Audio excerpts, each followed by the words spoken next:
بسم الله الرحمن الرحيم. الحمد لله رب العالمين، والصلاة والسلام على أشرف الأنبياء والمرسلين نبينا محمد وعلى آله وصحبه أجمعين. أما بعد، فأعوذ بالله من الشيطان الرجيم.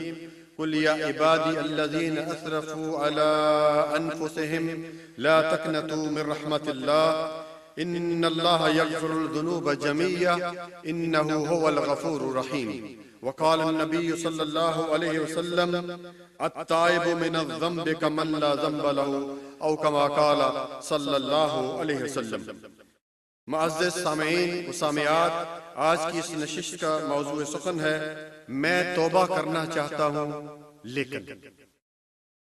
مجھے کچھ دن پہلے ایک نوجوان کا فون آیا، غالباً بی اے یا ایم اے کا طالب علم تھا، اور رو رہا تھا اور اس نے کہا کہ مجھ سے بہت گناہ ہوئے ہیں، اور چھوٹے گناہ بڑے گناہ سب گناہ میں نے کیے ہیں. تو اب اللہ تعالیٰ سے ڈر لگتا ہے کہ کہیں ان گناہوں پر میری موت آ گئی تو میں اللہ تعالیٰ کو کیا منہ دکھاؤں گا. آگے قبر ہے، پھر روز محشر ہے، تو کیا میرے لیے توبہ ہے؟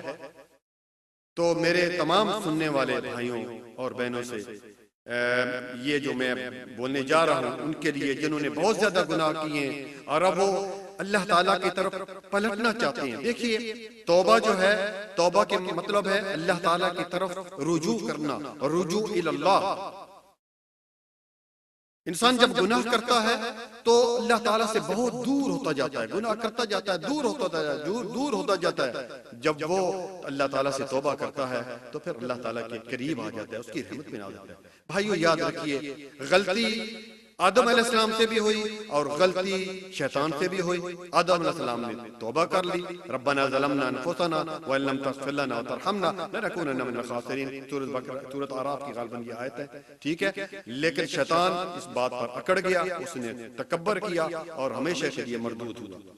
تو قرآن کریم کی سورۃ زمر کی آیت میں نے آپ کے سامنے تلاوت کی، بڑی پیاری آیت ہے. اس میں اللہ سبحانہ وتعالی نبی صلی اللہ علیہ وسلم سے کہلوا رہے کہ کل یا عبادی، کہ اے نبی میرے بندوں کو کہہ دیجئے. کتنا پیارا انداز ہے. یہ نہیں کہا کہ میرے گناہگار بندوں سے، میرے مشرک بندوں سے، میرے کافروں سے نہیں، بلکہ یا عبادی. اور یہ یا عبادی کئی قرآن کریم میں کئی جگہ استعمال ہوا ہے. یہ اللہ تعالیٰ نے اسی طرح اپنے بندوں کو مخاطب کیا، نبی عبادی انی انا الغفور الرحیم. میرے بندوں کو خبر دے دو کہ میں بہت غفور ہوں، میں جو ہے وہ رحم کرنے والا ہوں. اسی طرح وَإِذَا سَأَلَكَ عِبَادِي، کہ اگر میرے بندے میرے بارے میں پوچھے انی، تو ان کو کہو فإنی قریب، میں ان کے قریب ہوں. تو یہاں پہ اللہ سبحانہ وتعالیٰ جو ہے اپنے بندوں کو مخاطب ہے، الذین اسرفوا علی انفسہم، جنہوں نے اپنے اوپر بہت ظلم کیے. کیا مطلب؟ بہت گناہ کیے. گناہ کرتے کرتے زندگی کی شام ہو گئی، گناہ کرتے کرتے بالوں میں سفیدی آ گئی، گناہ کرتے کرتے اولاد بھی چھوڑ کر چلی گئی، گناہ کرتے کرتے جو ہے وہ ڈیوٹی یا جو کام تھا، نوکری تھی، وہ بھی ختم ہو گئی. لا تقنطوا من رحمت اللہ، اللہ تعالیٰ کی رحمت سے مایوس. اللہ تعالیٰ کی رحمت بہت زیادہ ہے، اس لیے ہمیں اللہ تعالیٰ کی رحمت سے نا امید نہیں ہونا چاہیے. اور میرے بندے، کیا ہے کہ تیرے آنے میں دیر ہو سکتی ہے، اللہ تعالیٰ کے بخشنے میں دیر نہیں ہو سکتی. آگے کیا فرمایا؟ کیوں؟ ان اللہ یغفر الذنوب جميعا، کیونکہ اللہ تعالیٰ تمام گناہوں کو بخشنے والا ہے. انہ هو الغفور الرحیم، کیونکہ وہ غفور بھی ہے، وہ غفار بھی ہے، وہ بخشنے والا ہے بھی ہے، اور وہ رحیم بھی ہے. اسی طرح میرے بھائیو، حدیث قدسی حضرت انس رضی اللہ تعالیٰ اس حدیث کے راوی ہیں. نبی صلی اللہ علیہ وسلم نے فرمایا کہ یا ابن آدم لو بلغت ذنوبک اعنان السماء ثم استغفرتنی غفرت لک ولا ابالی، کہ اے آدم کے بیٹے، اگر تیرے گناہ کدھر پہنچے؟ لو بلغت ذنوبک اعنان السماء، آسمان تک پہنچے. پتہ ہے کتنا فاصلہ ہے؟ زمین سے لے کر تقریباً 500 سال کا فاصلہ ہے آسمان تک. تو تیرے گناہ اتنے چلے جائیں، اتنے تو گناہ کرے، ثم استغفرتنی، پھر تم مجھ سے استغفار کرے، غفرت لک ولا ابالی، تو میں تمہیں معاف کر دوں گا، تمہاری مغفرت کر دوں گا، اور مجھے کوئی پرواہ نہیں. آگے کیا فرمایا؟ یا ابن آدم لو اتیتنی بقراب الارض الخطایا ثم لقیتنی لا تشرک بی شیئا، لَأَتَيْتُكَ بِقُرَابِهَا مَغْفِرَةً. سبحان اللہ، اللہ اکبر.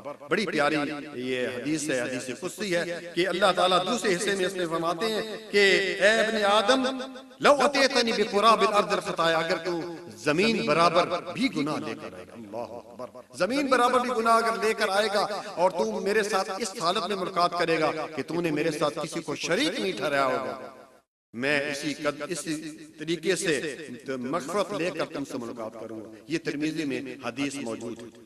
اس لیے بھائیو شرک نہیں ہوگا، انشاءاللہ اللہ تعالیٰ اس کو معاف کر دیں گے. اسی طرح نبی صلی اللہ علیہ وسلم نے فرمایا، ترمذی کی روایت ہے، کل ابن آدم خطاء وخیر الخطائین التوابون. آدم کا ہر بیٹا گناہ گار ہے، خطا کار ہے، اور بہترین گناہ گار اور خطا کار کون ہے؟ جو ہے وہ اللہ تعالیٰ سے توبہ کرنا. اسی طرح جو آپ کے سامنے شروع میں حدیث بیان کی، ابن مسعود اس حدیث کے راوی ہیں، نبی صلی اللہ علیہ وسلم نے فرمایا، التائب من الذنب کمن لا ذنب له. توبہ کرنے والا ایسا ہے جیسے اس نے گناہ ہی نہ کیا. تو میرے بھائیوں جنہوں نے بہت زیادہ گناہ کر رہی ہیں، یا میری بہنیں، وہ اللہ تعالیٰ کی رحمت سے مایوس نہ ہو، آج اٹھیں اور اللہ تعالیٰ سے توبہ کریں.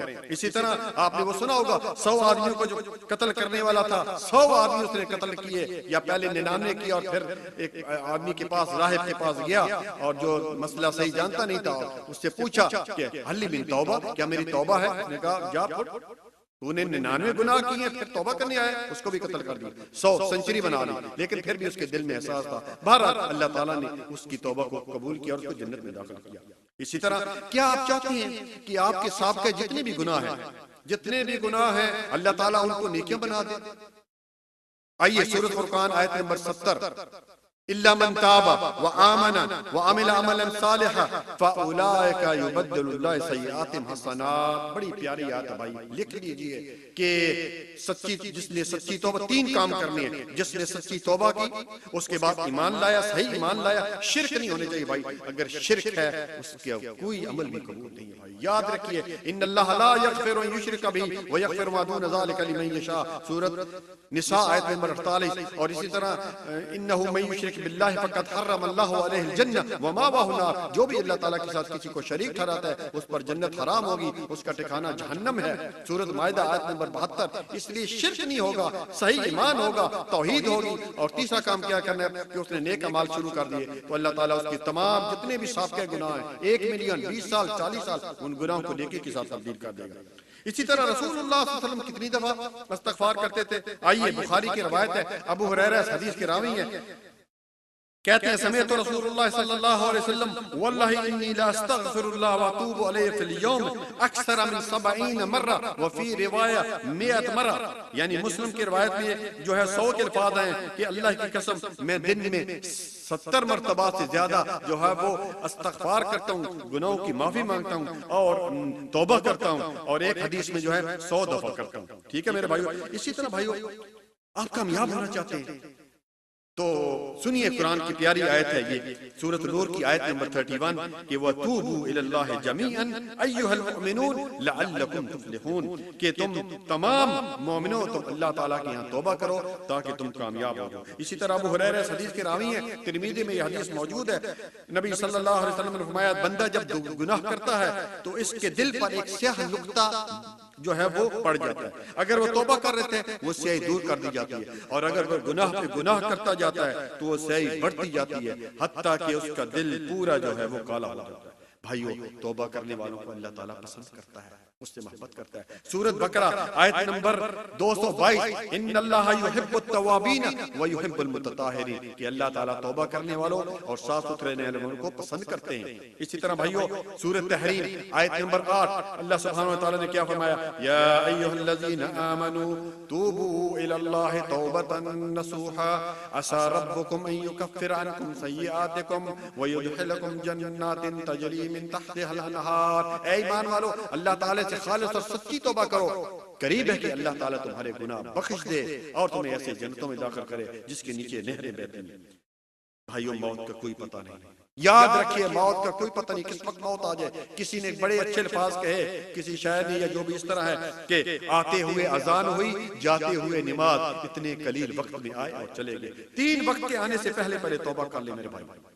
پہلا وقت کون سا ہے؟ اللہ تعالیٰ نے سورۃ نساء آیت نمبر 18 میں فرمایا وَلَيْسَتِ التَّوْبَةُ لِلَّذِينَ يَعْمَلُونَ السَّيِّئَاتِ حَتَّى إِذَا حَضَرَ أَحَدَهُمُ الْمَوْتُ قَالَ إِنِّي تُبْتُ الْآنَ، کہ اس کی بھی توبہ قبول نہیں ہے، اس کی توبہ نہیں ہے جو گناہ پہ گناہ کرتے رہتے، گناہ ہو رہا ہے 20 سال 30 سال، اب تو رک جاؤ بھائی۔ حَتَّى إِذَا حَضَرَ أَحَدَهُمُ الْمَوْتُ، جب موت کا فرشتہ آتا ہے تو وہ کہتے ہیں میں توبہ کرتا ہوں، اس کی توبہ نہیں ہے۔ نمبر 2، نبی صلی اللہ علیہ وسلم نے فرمایا، ابو ہریرہ اس حدیث کے راوی ہیں، من تاب قبل ان تطلع الشمس من مغربها تاب اللہ علیہ، او کما قال صلی اللہ علیہ وسلم۔ مسلم کی روایت ہے کہ سورج کے مشرق کی بجائے مغرب سے طلوع ہونے سے پہلے پہلے توبہ کر لو۔ نمبر 3، نبی صلی اللہ علیہ وسلم نے فرمایا، ابن عمر رضی اللہ عنہما حدیث کے راوی ہیں کہ ان اللہ یقبل توبۃ العبد ما لم یغرغر، رواہ ترمذی، کہ اللہ تعالیٰ اس کی توبہ قبول کرتا ہے جب تک کہ غرغرہ کا عالم نہ ہو۔ غرغرہ ہوتا ہے کہ جسم سے روح وہ نکل کر جو ہے وہ بالکل حلق تک آ جاتی ہے، بالکل اس وقت اس کا آخری وقت ہوتا ہے، اس وقت بھی اس کی توبہ جو ہے قبول نہیں ہوتی۔ اس لیے ہمیں چاہیے بھائیو، آپ نے دیکھا ہوگا کتنے لوگوں، آپ نے سنا اور میں نے بھی سنا، کتنے لوگوں کے شادی کے کارڈ پرنٹ ہو رہے ہوتے ہیں کہ اس کی شادی ہے اور دوسری طرف اس کا نام مردوں میں لکھا جا چکا ہوتا ہے۔ اسی طرح آپ نے سنا ہوگا کہ کتنے لوگ ہیں رات کو اس بستر مرگ پر، نرم ملائم بستر پر سوتے ہیں توبہ اور استغفار کیے بغیر، اور صبح ایک لاش میں تبدیل کر دیے جاتے ہیں، اور پھر ان کو جو ہے وہ کفن پہنا کر خوشبو لگا کر جو ہے وہ قبر کے حوالے کر دیا جاتا ہے۔ اسی طرح بھائیو، نبی صلی اللہ علیہ وسلم نے فرمایا، ابن عمر رضی اللہ عنہما اس حدیث کے راوی ہیں کہ اِنَّ كُنَّا لَنَعُدُّ فِي الْمَجْلِسِ الْوَاحِدِ نبی صلی اللہ علیہ وسلم رب اغفر لی وتب علی انک انت التواب الرحیم۔ ابن عمر رضی اللہ عنہ اس حدیث کے راوی ہیں، کہتے ہیں ہم ایک ایک مجلس میں نبی صلی اللہ علیہ وسلم سے سنتے، اور وہ اس طرح نہیں کہ کوئی خاص ذکر کرتے، نہیں، باتیں بھی ہو رہی ہیں اور ساتھ کیا کرتے ہیں، رب اغفر لی وتب علی انک انت التواب الرحیم۔ یہ جو الفاظ جو ہیں وہ 100 دفعہ 100 مرہ کے الفاظ آئے ہیں، اور اس کا ترجمہ کہ اے اللہ تو ہمیں معاف فرما دے اور ہماری توبہ کو قبول فرما، بے شک تو جو ہے توبہ قبول کرنے والا ہے۔ میرے بھائی، آخری بات، موسیٰ علیہ السلام کے زمانے میں بارش نہیں ہو رہی، اور بارش کے لیے موسیٰ علیہ السلام نے تمام جو ہے ان کی قوم کو جمع کیا، کس لیے؟ تاکہ جو ہے وہ نماز پڑھی جائے۔ کون سی نماز؟ صلاۃ الاستسقاء۔ صلاۃ الاستسقاء، بارش کی نماز کے لیے جب سب جمع ہو گئے، اللہ تعالیٰ کی طرف وحی نازل ہوئی کہ اے موسیٰ، تیری قوم میں ایک ایسا شخص ہے جو پچھلی 40 سال سے میری نافرمانی کر رہا ہے۔ آج بھی دیکھا ہوگا آپ نے، ایسے لوگ بھی ہیں جو عید تک نہیں پڑھتے، تو ہو گیا ایسا شخص، تو موسیٰ علیہ السلام کو اللہ تعالیٰ نے وحی کے ذریعے بتایا کہ اس کو نکال دو، میں بارش بھیج دیتا ہوں۔ چنانچہ موسیٰ علیہ السلام نے اعلان کر دیا، بھائی ہم میں سے ایک ایسا شخص ہے جو اس طرح 40 سال سے اللہ تعالیٰ کی نافرمانی کر رہا ہے، میری اس کی گزارش ہے کہ وہ نکل جائے تاکہ ہم لوگ بچ جائیں۔ چنانچہ اس نے دیکھا ادھر کوئی نہیں نکلا، ادھر دیکھا کوئی بھی نکلا، اس نے کہا میں کیوں نکلوں، اگر میں نکلوں گا تو لوگ مجھے جوتیاں ماریں گے۔ لیکن دل ہی دل میں اس نے جو ہے وہ اس کو احساس ہو گیا، استغفر اللہ ربی من کل ذنب واتوب الیہ، یا اللہ میں توبہ کرتا ہوں، توبہ کرتا ہوں۔ بارش نازل ہو گئی، اللہ تعالیٰ نے موسیٰ علیہ السلام نے پھر اللہ تعالیٰ سے ہم کلام ہوئے، یا اللہ تو نے تو کہا تھا کہ جب تک بندہ نہیں نکلے گا میں بارش نہیں بھیجوں گا۔ تو اللہ تعالیٰ نے کیا الفاظ دیکھیے بھائی، اللہ تعالیٰ نے کیا فرمایا کہ موسیٰ جس بندے کی وجہ سے میں نے یہ بارش روکی ہوتی، اس بندے کی وجہ سے میں آج یہ بارش بھیج رہا ہوں، سبحان اللہ، کیونکہ اس نے سچی توبہ کر لی۔ موسیٰ علیہ السلام نے کہا اللہ مجھے بدہ تو بتا دے۔ اس سے ہمیں یہ بھی پتہ چلتا ہے کہ عالم الغیب صرف اللہ سبحانہ و تعالیٰ ہے، نبی بھی نہیں ہے، نہ کوئی نبی ہے، نہ کوئی ولی ہے، نہ کوئی فرشتہ ہے۔ تو اللہ تعالیٰ نے کہا جب وہ میرا نافرمان بندہ تھا اس وقت میں نے اس کا پردہ چاک نہیں کیا، اب تو وہ میرا بندہ ہو گیا۔ اللہ تعالیٰ سے دعا ہے کہ اللہ تعالیٰ ہمیں سچی توبہ کرنے کی توفیق عطا فرمائے۔ وصلی اللہ علی نبینا محمد وعلی آلہ وصحبہ اجمعین، وجزاکم اللہ خیر۔